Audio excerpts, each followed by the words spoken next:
My name is Allison Reed. I'm 31 years old. At 5:37 on the evening of May 17th, I stood in the vestibule of St. Catherine's Church in Charleston, South Carolina, wearing my rehearsal dinner dress and holding a bouquet of white ribbon roses while my older sister walked down the center aisle in my dead mother's wedding gown. Not a white dress that looked similar, not something borrowed, my mother's actual wedding gown. The same ivory satin gown she had worn on June 12th, 1987, when she married my father under the same stained glass windows, with the same pearl buttons down the back and the same lace cuffs she used to let me touch when I was little. My sister, Caroline, had paired it with gold heels, fresh curls, and one hand resting dramatically over her stomach. At the front pew, my father rose halfway from his seat, confused.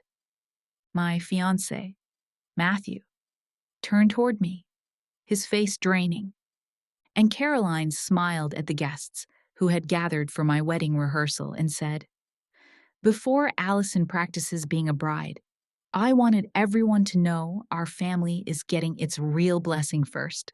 I'm pregnant." People gasped. A few clapped because some people clap when they do not understand they are witnessing cruelty. I didn't cry. I didn't scream. I just looked at the hem of my mother's dress, brushing the church floor, and felt something inside me go very still. What they didn't know was that inside my small pearl evening bag was a sealed manila envelope from the Charleston County Family Court. What they didn't know was that Caroline's perfect marriage, perfect husband, and perfect pregnancy announcement had one legal problem she had hidden from everyone. Her divorce was not final, and the man standing beside her, smiling like a proud husband, was not legally her husband at all. Before I tell you what happened next, tell me where in the world you're watching or listening from, and what time it is there. I always love knowing where these stories reach, especially stories about women who were dismissed, betrayed, and expected to stay graceful while someone else performed innocence in public. If that kind of quiet power speaks to you, like this video and subscribe to Ultimate Revenge, because this is not a story about ruining a wedding. This is that story. St. Catherine's Church sat on Queen Street between a florist with striped awnings and a law office with brass lamps in the windows. My mother used to say it looked like a church from a watercolor painting. Pale stone, red doors, wrought iron gates, live oaks bending over the courtyard like old women sharing secrets. I had wanted to be married there since I was 8. That was the year my mother, Margaret Reed, took me into the choir loft during a Christmas concert and whispered, "One day, if you love someone kind enough, this place will hold your joy too."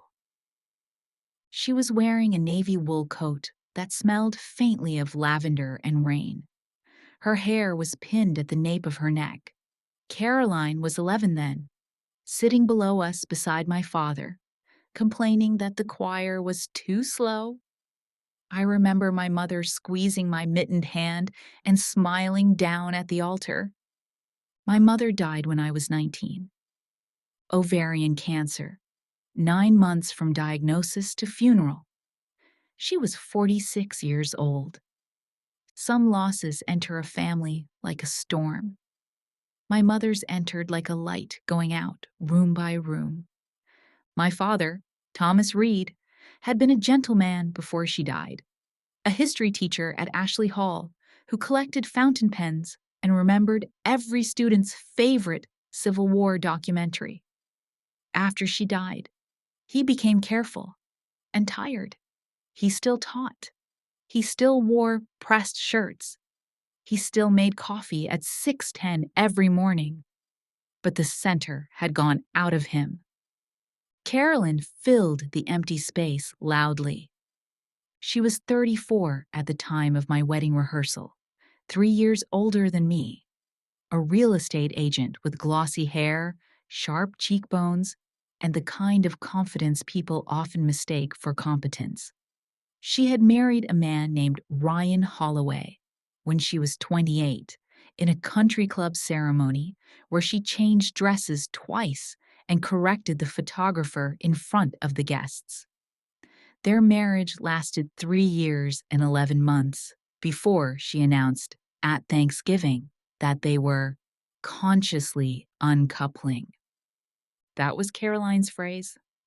Ryan's phrase, according to what he told me quietly in the driveway later, was, "She emptied our joint account and moved in with someone from her brokerage."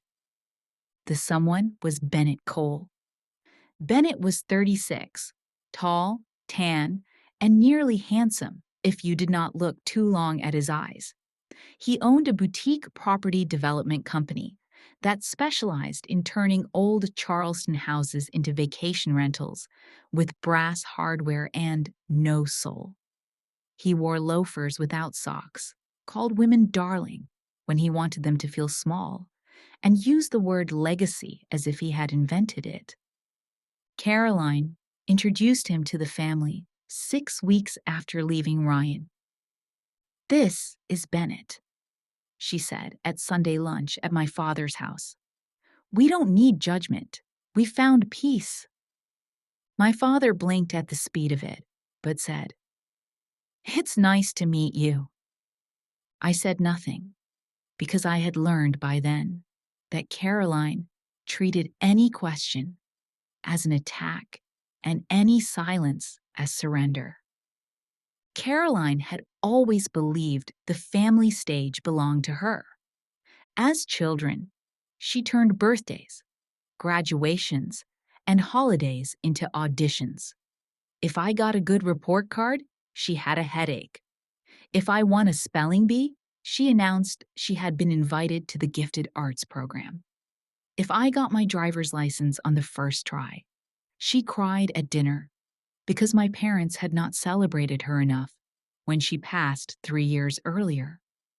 My mother saw more than she said. Once, when I was 16, Caroline borrowed my green homecoming dress without asking and spilled cranberry juice down the front. I found it balled under her bed 2 hours before the dance. I stood in her doorway, holding the dress, speechless. Caroline looked up from painting her nails and said, "Relax, Allie. Green washed you out anyway." I carried the dress to the laundry room. My mother was there, folding towels. She looked at the stain, then at my face. "Go put on the navy dress," she said. "It's too plain." Plain can be elegant when the person wearing it is honest. That night, after I left for the dance, my mother made Caroline scrub the laundry sink with a toothbrush. Caroline complained about it for years. After my mother died, there was no one left who made Caroline scrub anything. My father's grief made him permissive.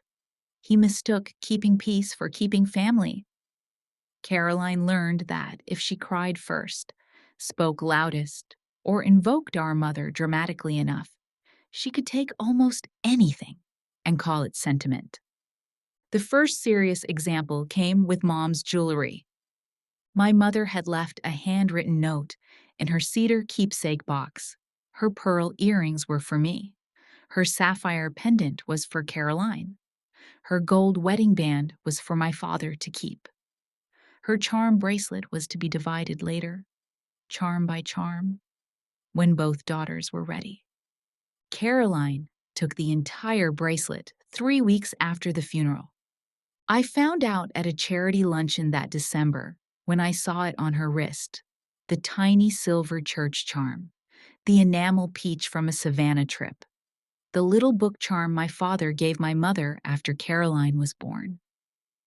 The ballet slipper charm my mother bought after my first recital. I touched my bare wrist under the table. Caroline, I said quietly. Mom wanted us to divide that. She turned her hand so the charms caught the light. I know, but I needed it more. You're so practical about grief. Practical about grief.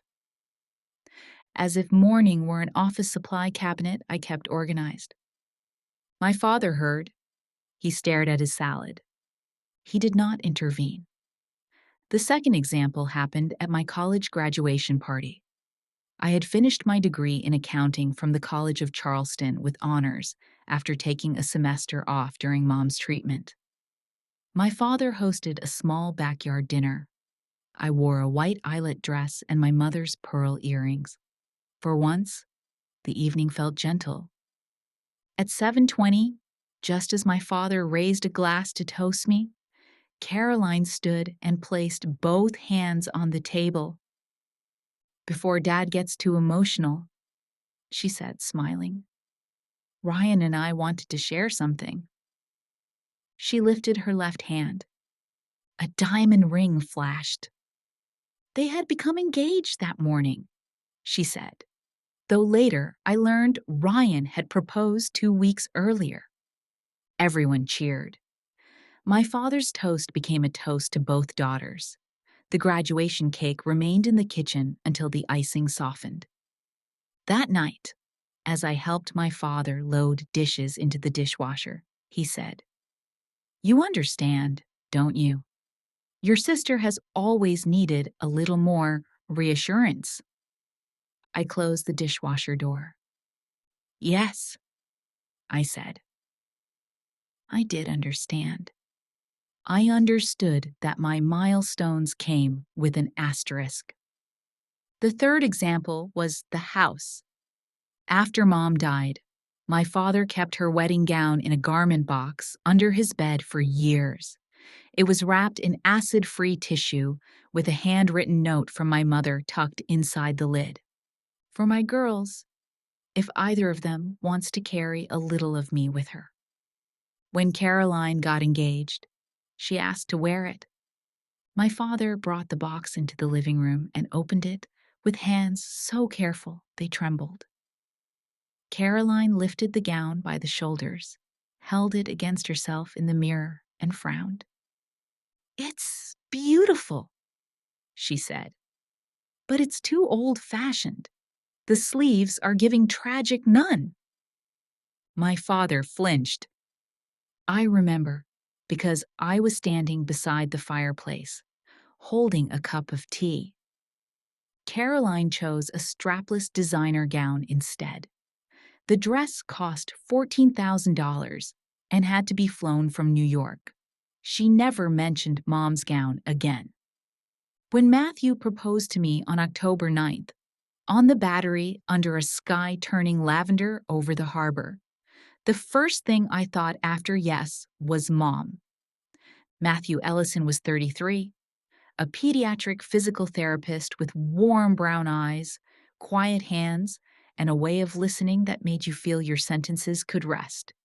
He had grown up in Beaufort, played piano badly but with confidence, and remembered the names of my clients' dogs, even though he had never met them. He proposed with my mother's pearl earrings in his coat pocket because he had asked my father for permission to use them in the moment. Not her ring, not as ownership, just as presence. Your dad said your mom would want to be nearby, Matthew told me. That was the first time I cried in front of him. Privately, into his coat. Not because I was weak, because tenderness had found the exact door. When I asked my father about wearing Mom's dress, he looked at me for a long time. You want it? He asked. Only if it doesn't hurt too much. He stood from the kitchen table, went upstairs, and returned with the garment box. He said it in front of me, as if he were placing something holy on an altar. "She would have loved that," he said. Caroline found out 2 days later. My father must have told her because he believed daughters shared joy. Caroline called me at 8:12 on a Tuesday night. "So, you're wearing Mom's dress." Her voice was bright in the brittle way. Glass is bright before it breaks. "I hope so," I said. "If the alterations work." Interesting. I sat on my couch, looking at the garment box beside the coffee table. Why interesting? No reason. It's just funny. When I considered it, everyone acted like it was this enormous, emotional thing. "You said the sleeves looked like a tragic nun." She laughed. "Oh my God, Allison, don't be so literal." "I'm not being literal. I'm remembering." "Well, good for you. You finally get the sentimental spotlight." I looked at the wall, where Matthew and I had taped a sample seating chart. It's not a spotlight. Everything is, with weddings. Caroline. What? I want one peaceful weekend. There was a pause. Then she said softly, "Then don't make everything about Mom." I did not answer, because the sentence was so backwards that correcting it felt like arguing with a mirror turned toward the wall. The wedding was scheduled for May 18th, rehearsal on May 17th, reception at the garden room of the Governor Thomas Bennett House, ceremony at St. Catherine's at 11 in the morning. I worked as a senior audit manager at a nonprofit healthcare network. That meant I approached wedding planning the way I approached fiscal compliance, labeled folders, signed contracts, documented approvals, backup copies. Matthew teased me gently and called the wedding binder the sacred book of controlled risk. I loved him more every time he said it. Caroline offered to help. I said, "Thank you, but I have it handled." She smiled. "Don't be territorial. I'm your matron of honor." She had assigned herself that title at Thanksgiving before I had asked anyone. In truth, I wanted my best friend, Natalie Brooks. Natalie had been with me through my mother's illness, my first apartment, my CPA exams, and every year Caroline turned family into theater. But my father asked me, quietly, if including Caroline would keep things easier. Easier. That word had shaped too many of my decisions. So Caroline became matron of honor. The months before the wedding became a sequence of small thefts. At the bridal shower in March, Caroline arrived 40 minutes late, wearing a pale blush dress, almost identical to mine. When Natalie handed me the first gift, Caroline stood and announced she and Bennett were seriously exploring expanding their family, then placed a hand on her stomach and laughed, as if it were nothing. 3 guests asked if she was pregnant. She said, "Not announcing anything today," in a tone that announced everything. At the cake tasting in April, she told the baker, "Allison doesn't really do bold flavors," and selected champagne raspberry over the lemon elderflower Matthew and I had chosen. I corrected her. She rolled her eyes and said, "Bridezilla arrives." At the final dress fitting, she came with my father, despite not being invited. My mother's gown had been altered beautifully by a seamstress named Mrs. Albright, who had reinforced the seams, adjusted the bodice, and preserved the sleeves I loved. I stepped out from behind the curtain and saw my father cover his mouth. Caroline stared for 3 seconds. Then she said, It fits you better than I expected. Not beautiful. Not mom would be proud. Better than I expected? I met her eyes in the mirror. Thank you, I said. Because sometimes a polite answer is not agreement. It is refusal to wrestle in mud. The breaking point should have been obvious, but betrayal often prepares itself in plain sight. On May 6th, 11 days before the rehearsal, Carolyn asked to borrow the dress for one private photo. We were in my father's kitchen after Sunday dinner. Matthew was helping my father carry chairs back to the dining room. Bennett was outside taking a call. Caroline and I stood beside the sink with plates between us. No, I said. She blinked. No? No. Allison, it's Mom's dress. I know. She's my mother, too. I know that, too. So why do you get to be the only one photographed in it? Because I'm wearing it for my wedding. Her mouth tightened. I had a wedding. You chose a different dress. Because no one made me feel like I deserved Mom's. I dried a plate slowly. There it was. The revision. Caroline did not remember dismissing the gown. She remembered being denied reverence. I said, "That's not what happened." She leaned closer. "You always do this. You act sweet, but you keep score." I looked at her. "Caroline, you wore your engagement ring announcement to my graduation party." She laughed once. "That was 10 years ago." "You took Mom's bracelet? You are still on the bracelet?" "You called her wedding dress a tragic nun costume." Her face hardened. "Maybe I was grieving. Maybe I was too." For once, she had no immediate line. Then she set the plate down and said, "Enjoy playing Mom for a day." I did not respond. That night, I took my mother's wedding dress from my father's house to the bridal suite at the Wentworth Hotel, where I planned to get ready on the wedding morning. I checked it with the concierge, placed it in a locked garment closet, and confirmed in writing that only I, Natalie, or Mrs. Albright could retrieve it. I thought that was enough. It was not. On May 10th, I received a call from Ryan Holloway. Ryan and I had not spoken in almost a year. He had moved to Savannah after his separation from Caroline and worked as a civil engineer for a coastal restoration firm. He had always been quiet.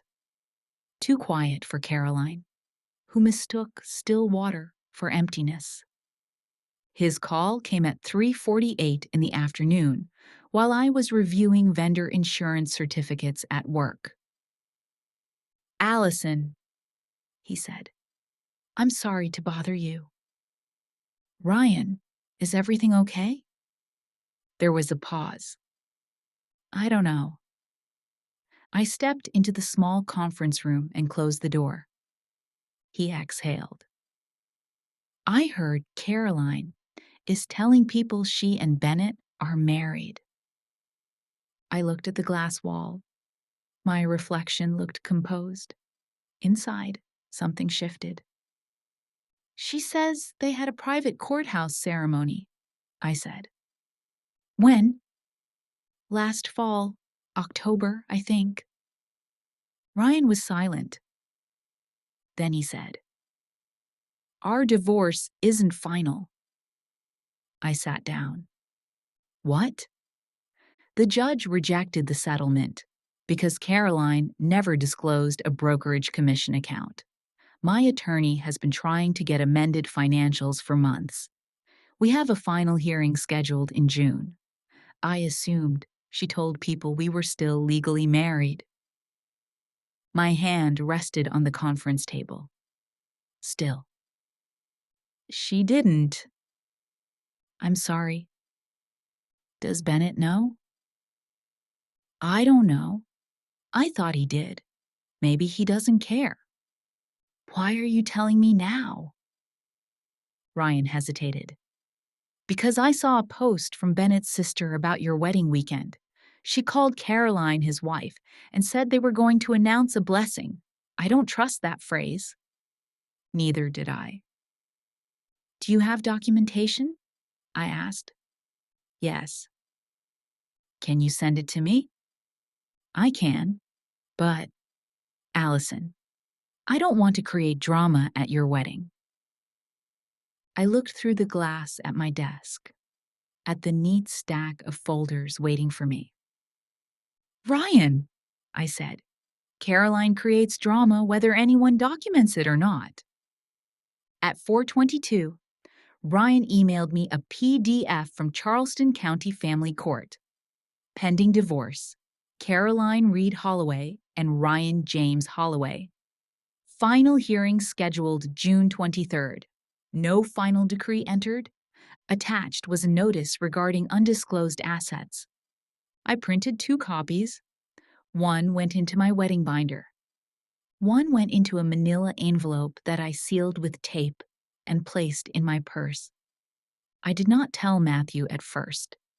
Not because I hid things from him, because I needed to decide whether this information was protection or revenge. That evening, at 9:10, I told him everything.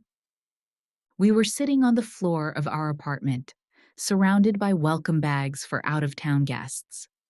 Pralines, bottled water, tiny maps of Charleston, a note in my handwriting. Matthew listened without interrupting. When I finished, he took my hand. "What do you want to do?" he asked. "I want to get married without my sister turning it into a stage. That may not be available." "I know." "Do you want me to talk to Bennett?" "No." "Your father?" "Not yet." "Then what?" I looked at the sealed envelope on the coffee table. "I want to carry the truth with me, just in case." Matthew nodded. He did not ask if I was sure. That is one of the reasons I married him. The rehearsal day arrived warm and golden, with late afternoon light pouring through the live oaks around St. Catherine's courtyard. I woke at 7:15 at the Wentworth Hotel and had breakfast with Natalie in the lobby restaurant. She wore a green linen dress and had a spreadsheet open beside her coffee. "Emergency kit is in my car," she said. "Safety pins, stain remover, tissues, mints, lint roller, Advil, backup lipstick, phone chargers, and 1 small bottle of whiskey for emotional support." I smiled. "I love you." "I know. That's why I am allowed to threaten people today." "Please don't threaten anyone in church." "I'll whisper." At noon, Mrs. Albright delivered my mother's gown to the bridal suite after steaming it one final time. I touched the lace cuff and thought of my mother's hands. At 1:30, Matthew texted from his parents' rental house. "Still want to marry me tomorrow?" I wrote back. "More than yesterday." "Less than tomorrow." He replied, "Good. I already ironed my shirt, so we're committed." At 3:40, my father came to the hotel to see me before the rehearsal. He wore a navy suit and looked older than he had at Christmas. Grief ages people in waves. Weddings bring some of those waves back. He stood in the sitting area, looking at the garment bag hanging from the wardrobe door. "Your mother would be fussing with the veil by now," he said. "She would have opinions." "Many." We smiled. Then his face changed. "Allie," he said, using the name he had used when I was small. Try to be patient with Caroline this weekend. I looked at him calmly. Dad, I know she can be difficult. That is a small word for what she can be. He looked down. She has been emotional, he said. She told me she feels like everyone remembers your mother through you. I held the edge of the chair. She told you that? She said you make grief look elegant, and she feels messy. I closed my eyes for 1 second. Caroline could turn envy into injury so skillfully that even victims became caretakers. Dad, tomorrow is my wedding. I know. I am asking you to remember that. He nodded, ashamed, but not quite transformed. I will, he said. At 5 o'clock, we arrived at St. Catherine's. Guests for the rehearsal had already begun gathering. Matthew's parents, his sister and brother-in-law, my cousins from Raleigh, 2 bridesmaids, 3 groomsmen, Natalie, Bennett, several close family friends, and Father Michael Doherty, who had known my family since my baptism. Father Michael was 68, with white hair, kind eyes, and a manner gentle enough to make truth feel less like punishment and more like weather. He had baptized Caroline. He had presided over my mother's funeral. He would marry Matthew and me the next morning.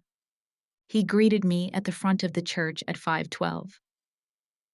Allison, he said, taking my hands. How are you?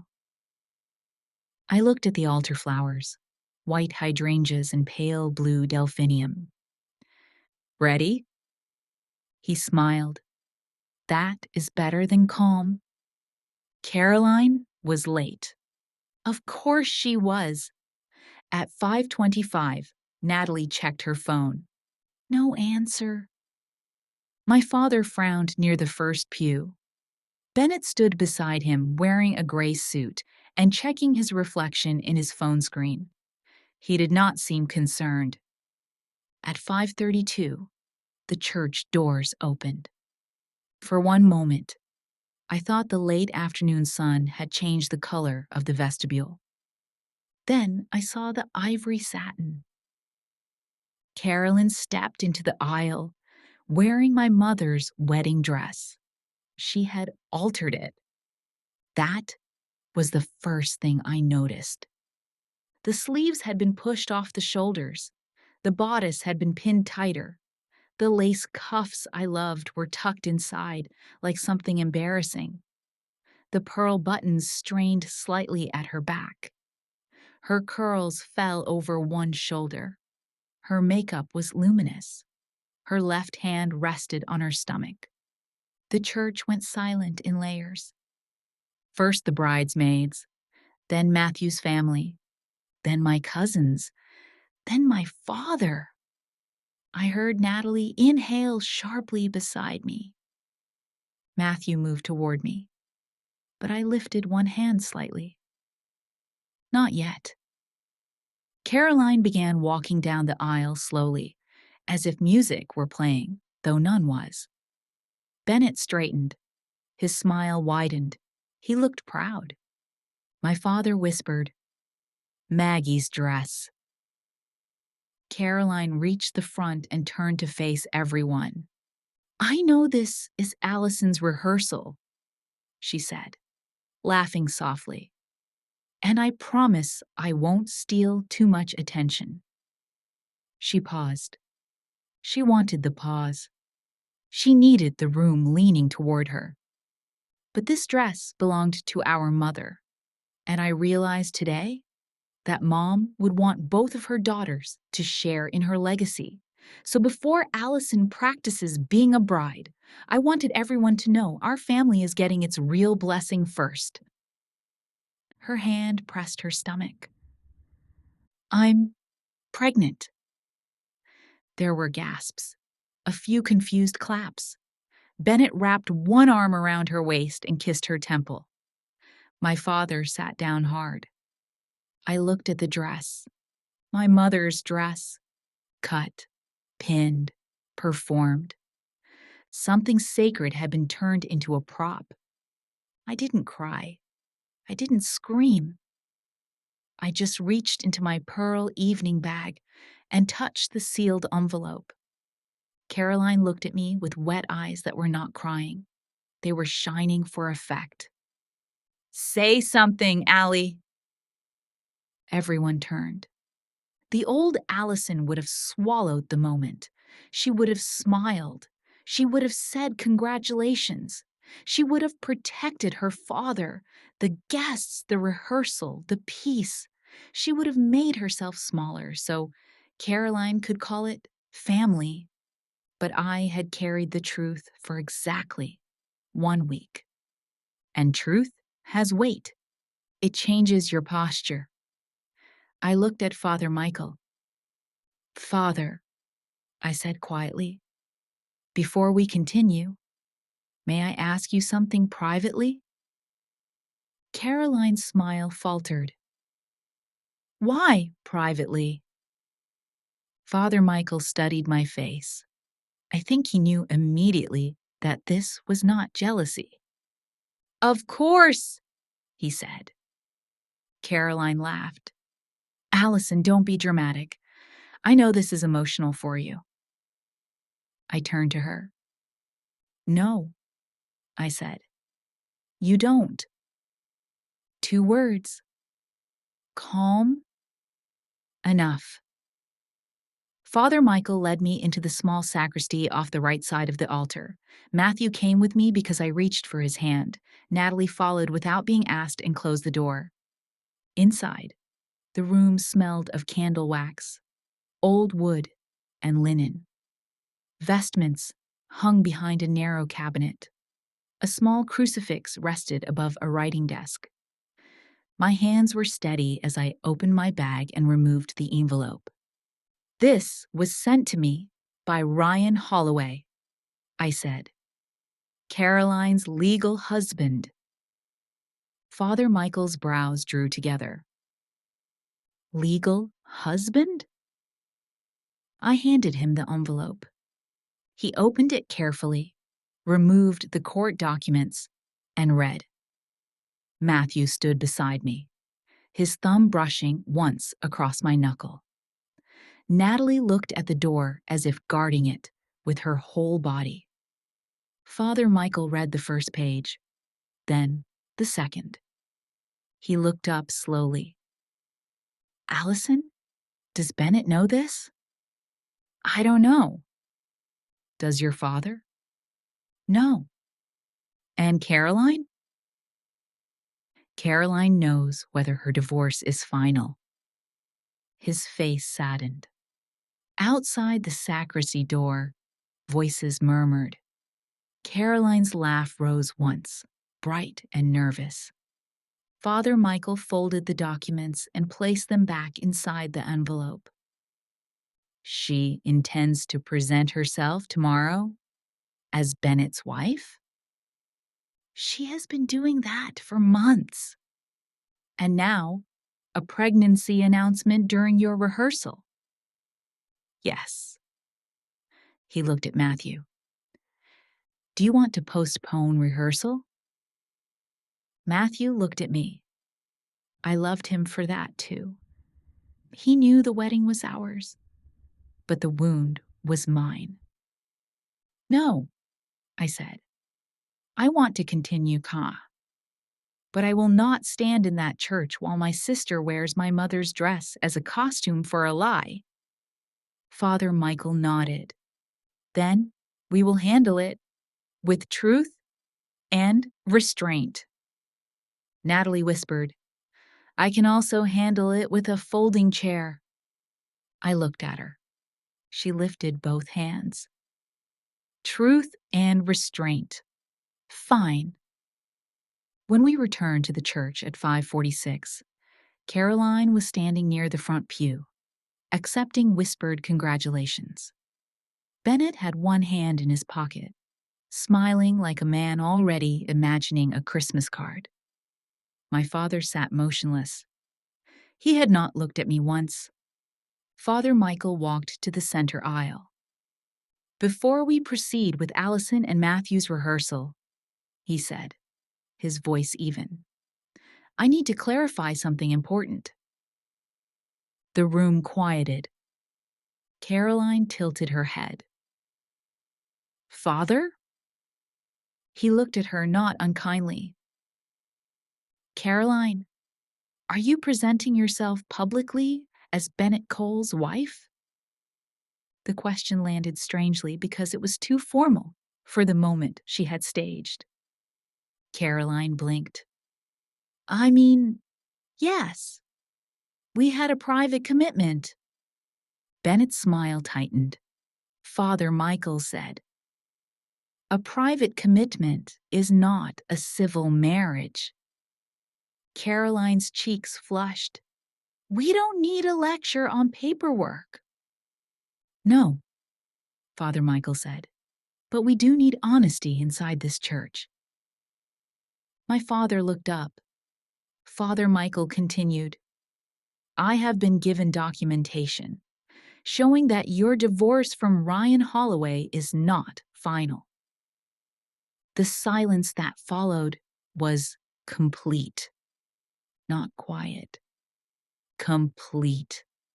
Even the air seemed to stop moving. Bennett turned his head slowly toward Caroline. "What?" he said. Caroline laughed once. "That's not accurate." Father Michael held up the envelope. "This is a pending family court notice. No final decree has been entered." Bennett's face changed in a way I had never seen before. Not pain exactly. Exposure. "Caroline," he said, lower now, "you told me it was done." "It is basically done." "Basically?" She looked around, realizing too late that the audience she had gathered was still watching. My cousin Elise whispered, "Oh my God." Matthew's mother looked at her shoes. Natalie stood beside me like a small wall. My father rose slowly. "Caroline," he said, "is this true?" Her eyes filled, but this time not for effect. Panic makes a different kind of water. "Dad, don't do this to me right now." My father flinched at the old pattern. For one terrible second, I thought he would obey it. Then he looked at the dress, at my mother's dress. His expression broke. "Why are you wearing Maggie's gown?" he asked. Caroline put both hands protectively over her stomach. "Because I needed her today." I spoke for the first time. "No," I said. "You needed an audience." She turned on me. "How dare you?" My voice stayed calm. "You wore our mother's dress to my wedding rehearsal without permission. You announced a pregnancy to take attention from the ceremony tomorrow. And you did it while presenting Bennett as your husband when your divorce from Ryan is still pending." Caroline's mouth opened, closed. Bennett stepped away from her. One step. But everyone saw it. She saw it too. "Bennett," she whispered. He looked at Father Michael. "Is that document real?" Father Michael said, "It appears to be official court documentation." Bennett stared at Caroline. "You said Ryan was dragging out paperwork after the decree." "He is dragging it out. Because you hid money?" A few people gasped. Caroline's face went white. There it was, the part she had not expected anyone else to know. The notice regarding undisclosed assets. Father Michael did not read that part aloud. He did not need to. Bennett had clearly heard enough. My father stepped toward Caroline with a hand extended, not to comfort her, but toward the dress. "Take it off," he said. The words were quiet. Caroline looked stunned. "Dad?" "Take off your mother's dress." The room held its breath. For years, my father had softened every consequence before it reached Caroline. He had explained, excused, translated, protected. But grief has limits too, and watching his wife's wedding gown turned into theater had reached his. Caroline began to cry then. Real tears, angry tears. "You all hate me," she said. No one answered.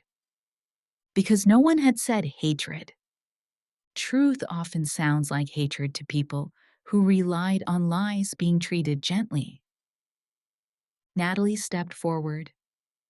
"I have a coat in my car." Caroline snapped. "I am not walking out in a coat like some criminal." I said, "Then walk out as yourself." Her eyes cut to me. For a second, I saw my sister not as a villain, but as a woman so desperate to be central that she had mistaken attention for love, possession for memory, and performance for family. It did not soften my boundary. Understanding a wound does not require letting it bleed on you. Bennett left first. At 5:58, he walked down the center aisle alone, his phone already in his hand. Caroline called his name twice. He did not turn around. My father sat back down in the front pew and covered his face. Caroline stood in my mother's dress, surrounded by the witnesses she had chosen. Then she looked at me and said, "Are you happy now?" I held her gaze. "No." And I meant it. There was no happiness in that room, only revelation. Father Michael asked everyone to take a short break in the courtyard. Guests filed out quietly, speaking in low voices.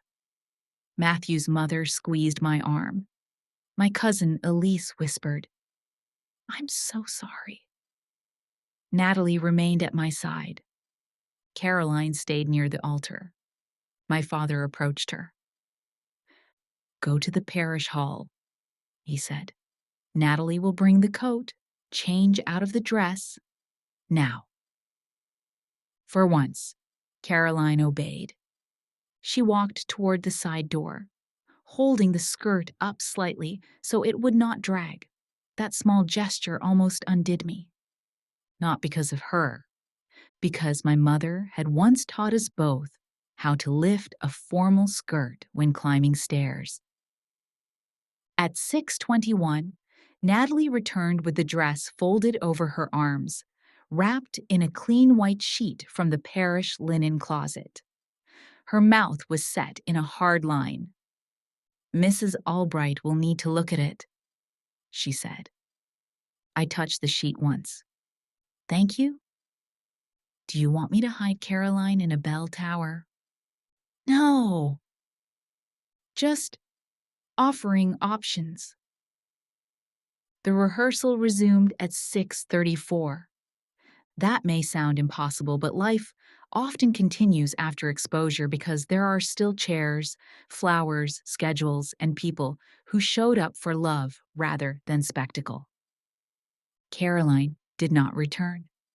Bennett did not return. My father walked me through the rehearsal with red eyes and a straight back. At the moment he practiced giving me away, he whispered, "I failed you." I looked at him. "Not now. I wanted to say. Not because it was untrue, because some truths need more room than a church aisle during rehearsal. Instead, I squeezed his arm. We'll talk later. Matthew and I practiced our vows. Father Michael guided us gently. The organist confirmed timing. The flower girl wandered too far left and made everyone laugh softly. The world, somehow, did not end. At 7:45, after the rehearsal finished, my father found me in the courtyard under the live oak. I should have protected the dress, he said. She shouldn't have taken it. I gave her access to the house this afternoon. She said she left earrings in the guest room. I closed my eyes. The garment closet at the hotel had protected the wedding gown. But the original storage box, the veil, and backup lace pieces had been at my father's house. Caroline must have taken the gown earlier, before Mrs. Albright delivered it to me, which meant the dress she wore was not the fully prepared wedding gown in my hotel room. It was worse and better all at once. She had found the duplicate preservation layer, the original ceremony overdress, and train my mother had removed for the reception. Mrs. Albright had separated it during alterations. Caroline had mistaken it for the whole gown. My actual wedding dress remained safe. When I realized that, I sat down on the courtyard bench. Natalie, who had been nearby, said, "Allison?" I started laughing, not loudly, not wildly, just a small, exhausted laugh that came from the place between grief and relief. Matthew crouched in front of me. "What is it?" "She wore the wrong part," I said. "What?" "The gown. She wore the old overdress and train. Mrs. Albright kept them separate. My dress is still at the hotel." Natalie put one hand over her heart. I have never been so grateful for tailoring in my life. My father stared at me. Then he began to cry. Quietly. Finally. "I am so sorry," he said. This time, it was not an apology designed to move past the moment. It stayed in the moment. It looked at what happened. I said, "I know." The rehearsal dinner went on at 8:15 at a private dining room on Church Street.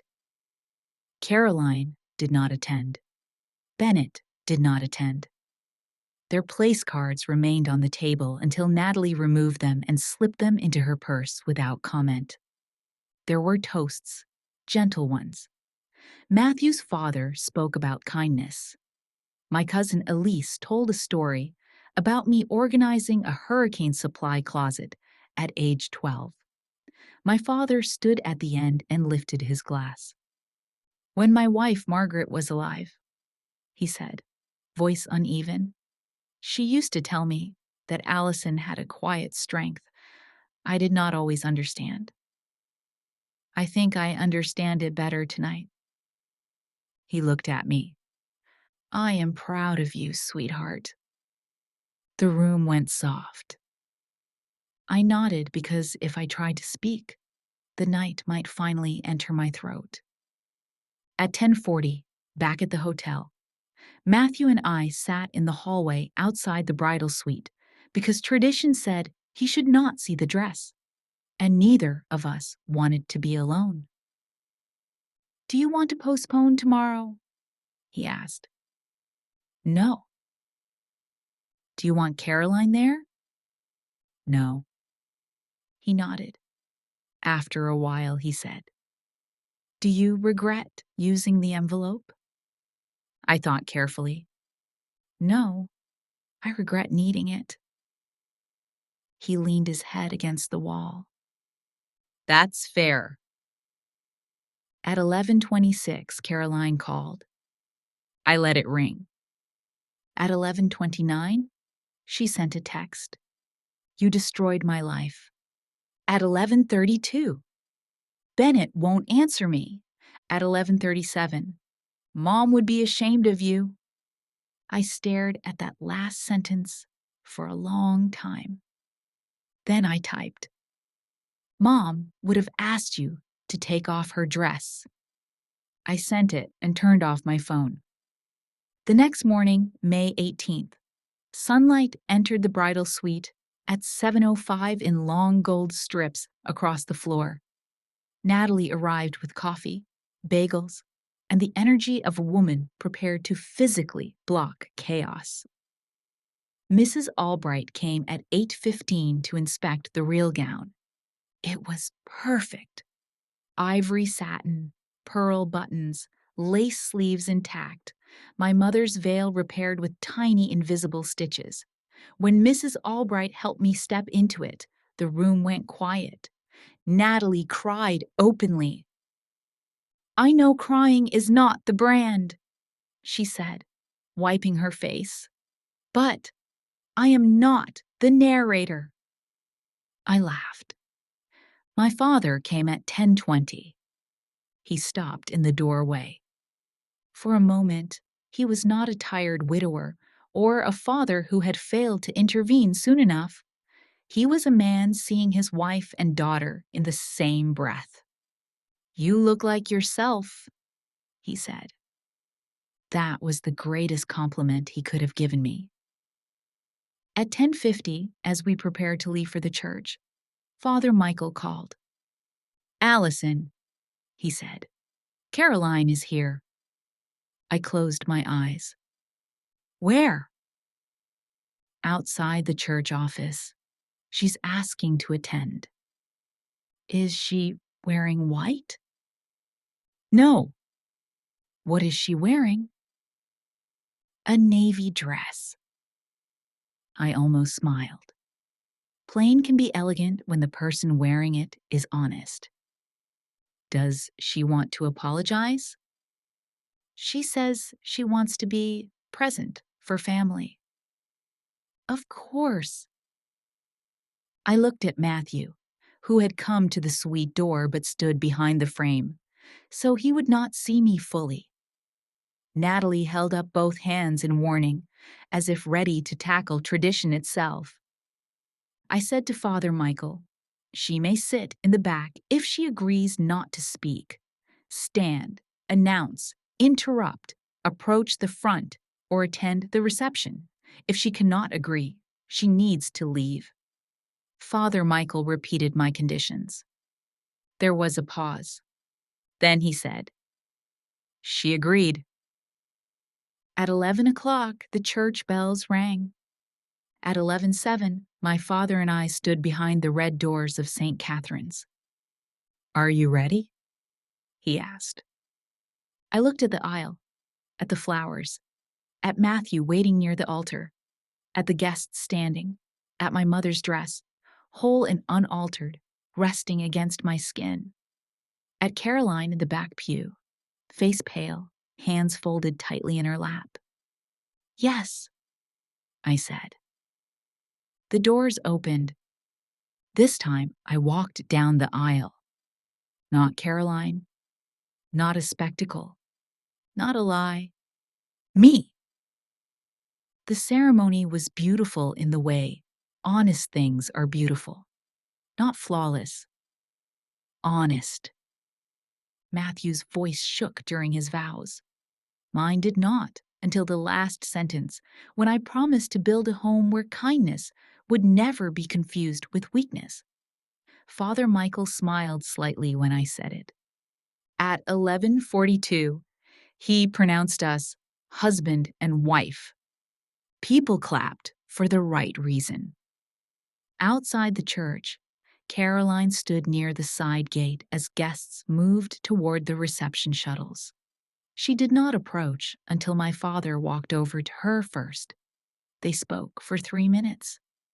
I could not hear the words. Then she came toward me alone. Matthew stayed beside me. Natalie hovered near the florist's van like a security detail in sage green. Caroline's makeup was minimal. Her eyes were swollen. Without performance, she looked younger and more tired. "Allison," she said. I waited. "I'm sorry about the dress." I said nothing because I could feel there was more, and I no longer rescued people from the discomfort of finishing. She swallowed. "I'm sorry I wore it. I'm sorry I announced the pregnancy at your rehearsal. I'm sorry I lied about Bennett and the divorce. I'm sorry I made everything about me." The words were there. For once, the words were specific. "Thank you," I said. Her face tightened with hope. "Can I come to the reception?" "No." The hope collapsed. "But I apologized." "I heard you." "I'm your sister." "Yes." Her voice became small. "I'm pregnant." "I hope you and the baby are healthy." "Then why are you being so cold?" I looked at her carefully.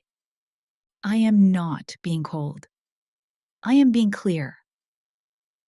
She looked past me at the guests, at the white ribbon flowers, at the church steps, at the life she had tried to enter from the center and found closed. "Everyone knows," she whispered. "Yes." "You could have told me privately." "I could have," I said. "But you chose publicly." She closed her eyes. That landed. Finally. Maybe not deeply enough. Maybe not permanently. But it landed. Matthew touched my hand. Caroline looked at him, then back at me. "I don't know what to do now," she said. For years, I would have answered. I would have made a plan. I would have found a therapist, a lawyer, a doctor, a sentence she could say to Bennett, a way to tell Dad, a way to make the story less jagged. This time, I said, start with telling the truth. Then I walked to the car with my husband. The reception was not ruined. That surprised people later, when they heard pieces of the story and assumed scandal must have swallowed the day. It did not. Scandal takes only what you hand it. We ate shrimp and grits under chandeliers. We danced to Etta James at 6:20 in the evening. My father gave a toast that mentioned my mother, without turning grief into performance. Natalie caught the bouquet accidentally when it hit her wineglass and bounced into her arms. Matthew's grandmother told me marriage required humor, separate closets, and never buying cheap sheets. At 9:45, Matthew and I stepped outside into the garden for 5 quiet minutes. The air smelled like jasmine and rain on brick. "Are you happy?" he asked.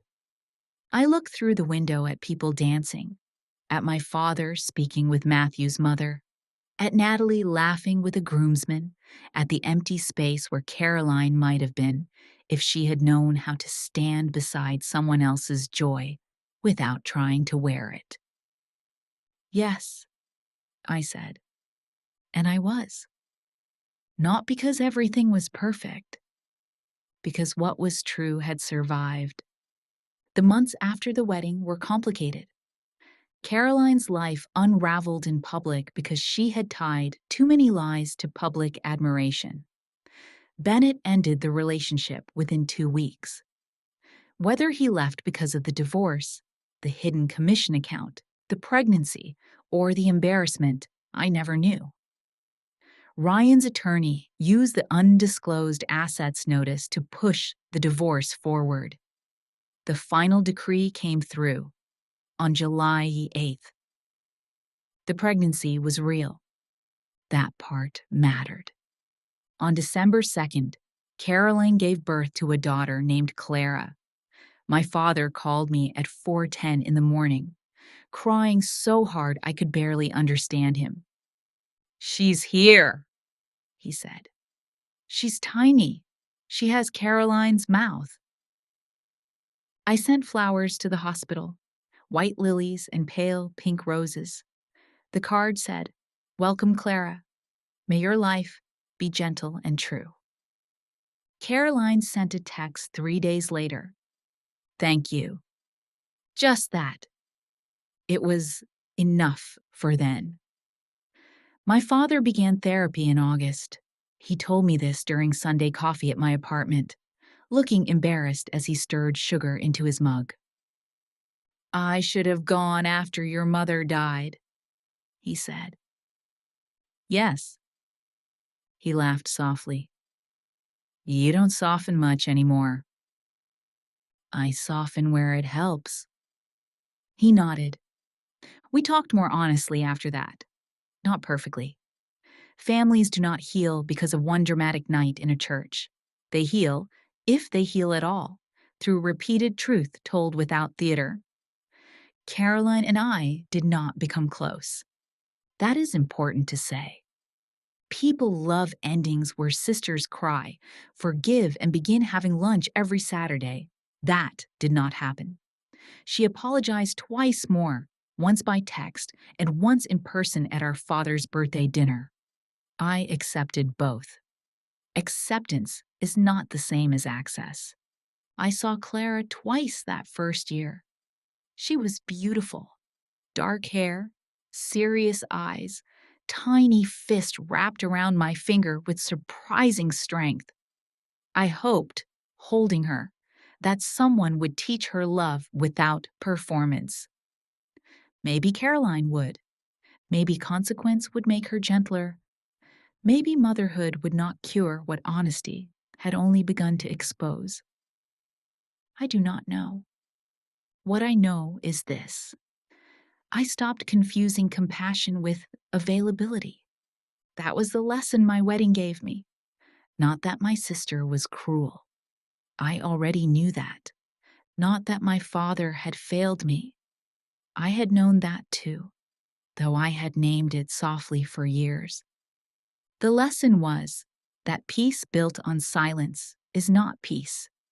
It is a stage set, pretty from the front, hollow behind the walls. My mother understood that. I think she always did. Sometimes I imagine her in the church that day, not as a ghost in lace, not as a symbol for Caroline or me to claim, but as a woman who had once been 31 herself, standing at the beginning of a marriage, hoping her daughters would grow into people brave enough to tell the truth. If she had been there, I do not think she would have shouted. She rarely did. I think she would have walked to Caroline, taken her hands, and said, "Take off what is not yours to use this way." Then she would have turned to me and adjusted my veil. That is the kind of mother she was. Firm, tender, exact. I have tried to become that kind of woman. If you are listening to this while someone in your family keeps taking your moments and calling it need, keeps using grief as permission, keeps turning your silence into consent, I want you to hear me. You can be graceful without being available for humiliation. You can love your family without handing them every sacred thing you own. You can tell the truth in a calm voice and still let it change the room. Sometimes the sealed envelope is a document. Sometimes it is a boundary. Sometimes it is the small, steady part of you that finally says, "Not this time." Thank you for spending this time with me and with Allison Reed's story here on Ultimate Revenge. Stories like this are for every woman who has ever been told to keep the peace while someone else steals the room, the memory, the dress, or the moment. If this story found you at the right time, I hope you remember that dignity does not mean silence at any cost. Sometimes dignity is telling the truth once, clearly, and letting everyone decide what to do with it. Follow Ultimate Revenge for more stories about women who were underestimated, betrayed, and quietly took their power back. So tell me, if your sister wore your late mother's wedding dress to hijack your rehearsal, would you expose the truth in front of everyone, or would you wait until after the wedding?